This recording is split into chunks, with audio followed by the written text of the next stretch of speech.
Strap yourselves in for a long one. We're going for a ride. So, I wanted to end up making this video mostly on the fact that Ander has posted a challenge to power gamers and all that kind of stuff. And he's well within his right, whatever he wants to end up doing to his channel, that's fine. I really do appreciate his work. And he helped me out actually a lot in some realizations that kind of came to the forefront. Now, there's a lot of disdain for power gamers. I can understand why. And I figure I'd take you down a journey. Different sort of journey, one that's set in the mists of time, in the muck, in the shit of role-playing experience. Namely, where the fuck I started out. Because I had the wonderful and horrible experience of starting out in Dragon Quest. Why was this horrible, you ask? Well, two reasons. One, didn't have a group. So my family picked this up because they thought it was cute and didn't realize what kind of, shall we say, bottomless pit of immersion that they were going to introduce me to. But that's not how it started. Here's how it started. I like Michael because his damage does it, or he has the most damage. He's just got this great sword that just lets him go through just about everything. Oh wait, there's a wizard. Well, I'll try him out. That sounds really good. Oh, he only has so many spells. I'm only good for combat for maybe the first 3 rooms, and not really saving things. Keep in mind, I'm probably what 12, 13 when I first start playing this.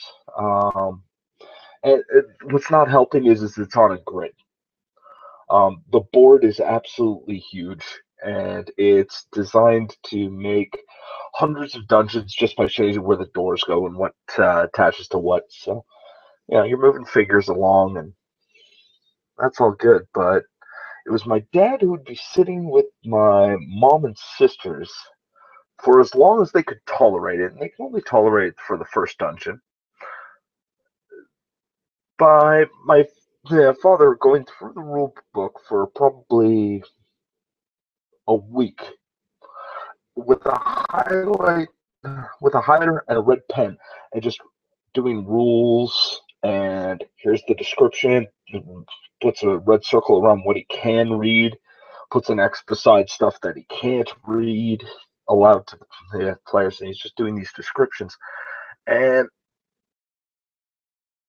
it was kind of like that he reverted back to 6 years old trying to read his science paper on the flying squirrel or something like that. It's just it's painful to listen to. There's no enthusiasm. There's no nothing. It's just a really, really lame description. And you want to bless his heart. God damn it, he was trying. He was trying to end up obliging me, but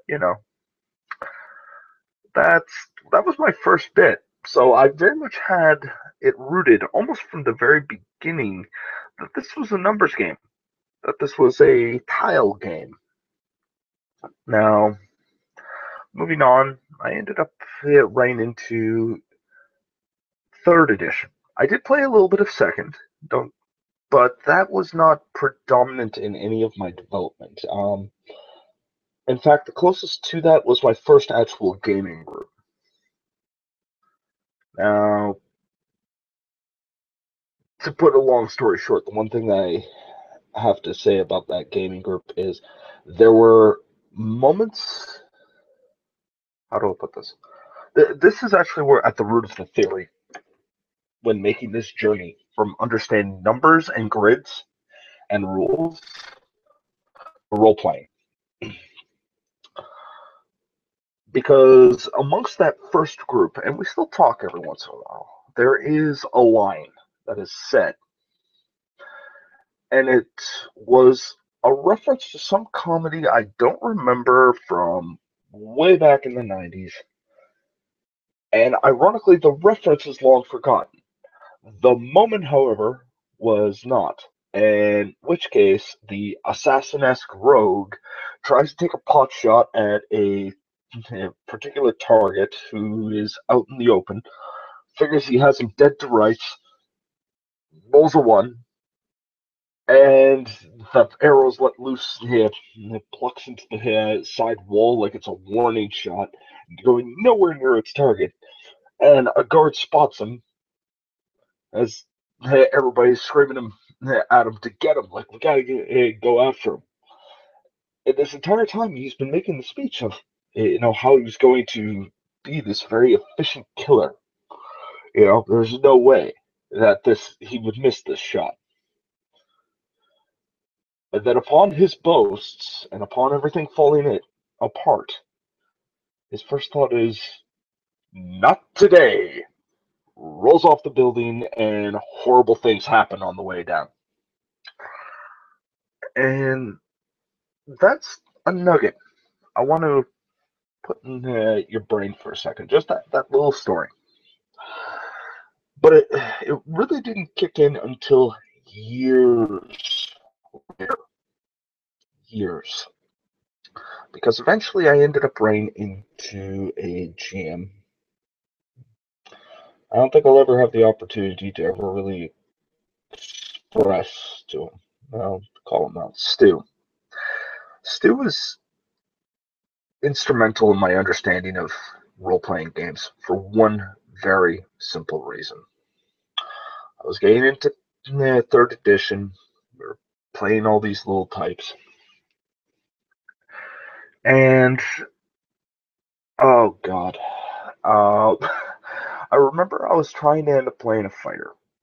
Just a typical fighter. The hated longsword and shield. I actually love that style. I really do. I think that there's not necessarily unique, but there's something stalwart about it. It just that, man, if you ever lifted an actual shield, you know what I'm talking about. There's just that heft that you actually really enjoy, though it does get tiring after a while. You need to describe that shit. Getting back to it.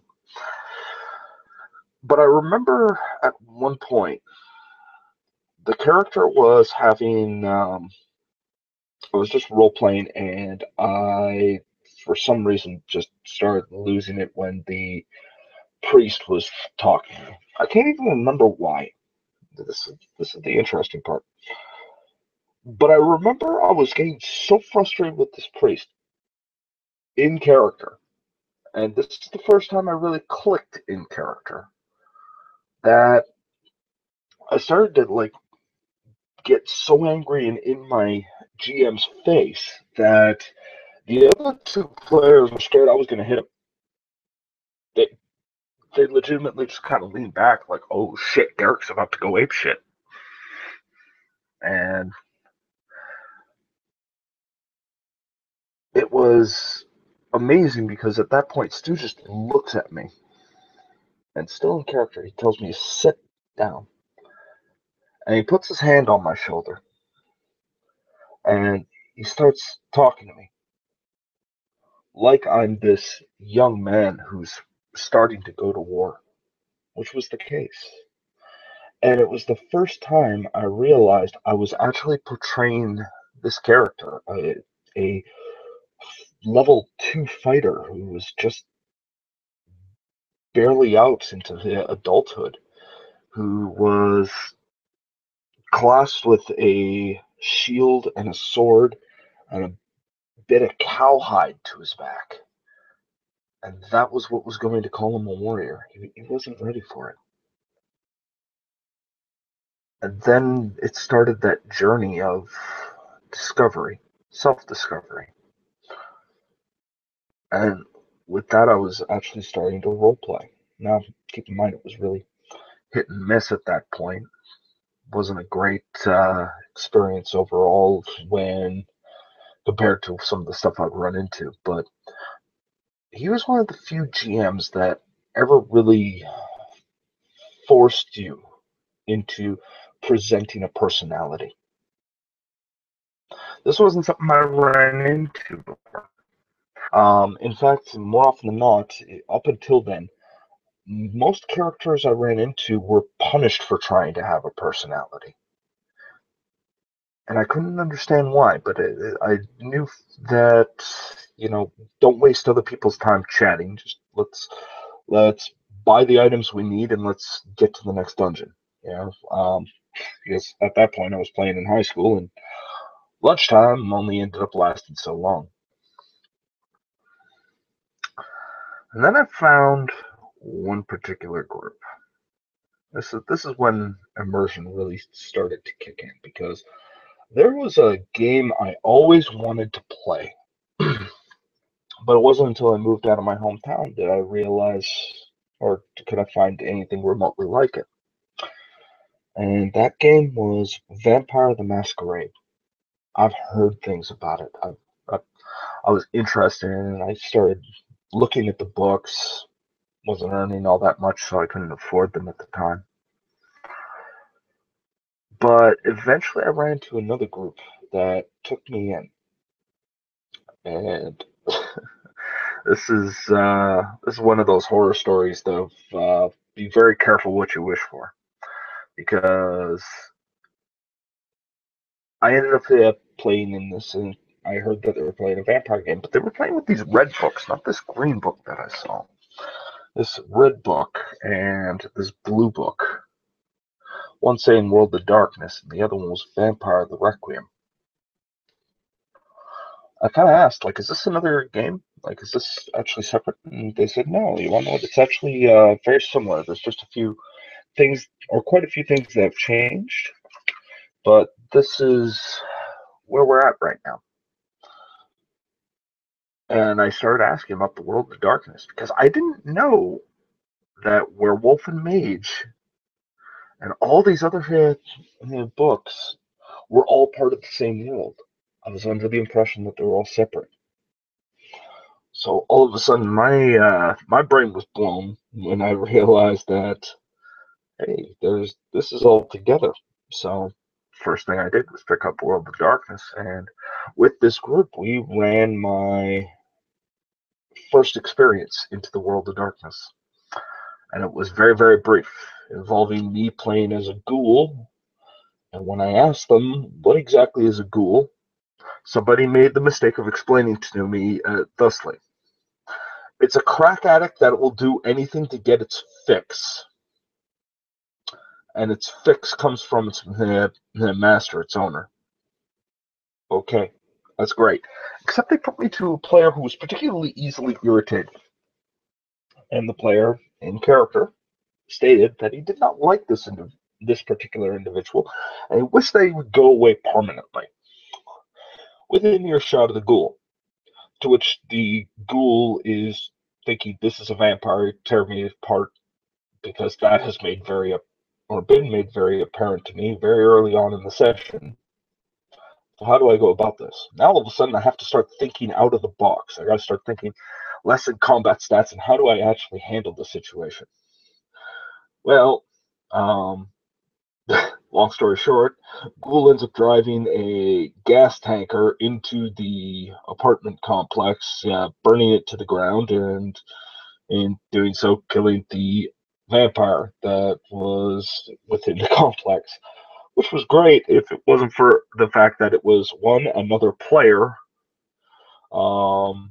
two, my character was almost dispatched immediately upon finding this out, and three, I was asked to not return from the game.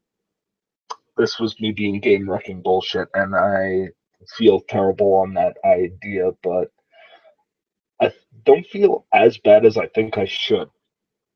Because for as much as the player that died, the player who I was supposed to be, the good ghoul to, was um the storyteller at the time, the person who ran the game, just came up and said, "That's what he gets for trusting in ghouls." Because that's what you were playing. You're playing a crack addict. You're playing a person with a complete chemical dependency and doesn't understand the rules because no one will tell him. Masquerade breach and all. You just really love this one individual. And it became somewhat amusing to end up seeing that. Yeah, because it was a little bit at the crack of the door. And then I started actually playing Requiem a lot, sometimes with personal groups, more often than not over Skype, maybe Roll20, what have you. I was playing the same thing with Pathfinder, Dungeons and Dragons 3.5, because it got up to that point, Black Crusade, Dark Heresy, all these fun little games that I've come to enjoy over the years. But it wasn't until about a year back that I realized something. Looking back on all these experiences I've had, I couldn't tell you what the characters' strengths and weaknesses were. I couldn't tell you how high or how close to that 76 famed armor class I managed to get to. I do remember, however, it started with trying to make sure that 20 stat was in the perfect line. It was, you had to have that 18 strength. You had to have that 16 constitution. You had to have that perfect 12 in dex, because you were allowed one dexterity modifier while in full plate. So you didn't want to waste everything into a dexterity stat when full plate would do it. And you would just start doing this. And I couldn't remember a single way I maximized any of those characters.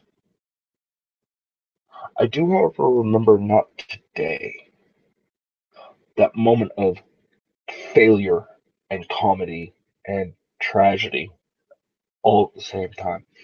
I remember when I first started my first real GMing session, when one of my players was actually destroying the skulls of skeletons and then taking a few drops of holy water on their the remainder of their skull inside the bone meal. And then he would say a prayer to his God of life and death. And I couldn't understand why. Mechanically, he explained this is how he stops the skeletons from coming back to haunt them. But I never got the real appreciation until afterwards that what he was doing was he was playing the character. He was invoking a right. I didn't understand that my love for playing a half fiend, if I had the opportunity in third edition, would evolve into so many combats I couldn't remember. But I do remember when we went to a particular merchant who had a taste for the exotic, for the unusual. And when I displayed my actual form from underneath the robes, he looked at me with a kind of awe. The wings, the splendor. And I remember that where he was ogling my character like an object of fixation. And if I would have really understood what was happening at that point as a character, I could have done so much more with it. Just missed opportunity after missed opportunity. But those nuggets were there. Same thing kept happening in World of Darkness. Same thing eventually happened. And I grew into role playing that way. Now, what's the point? You've been rambling on for quite some time. It might be nice to have a point. And I think the real point here is that a power gamer, in reality, is the first thing. Or first thing is that we like to, as role players especially, separate ourselves from power gaming. We don't recognize it as a separate skill from role playing. We associate them as, if you're a power gamer, oftentimes you can't role play or you won't role play. It's not always the case. And the second bit is that a power gamer is coming in there and treating it as a puzzle. This is oftentimes why I find power gamers enjoy the kick in the door, kill the monster, but also the puzzles, the riddles and dungeons, right? But you can do a little bit more. And I would end up saying if you do have a power gamer at your table, particularly if they're young, put that little nugget in their head.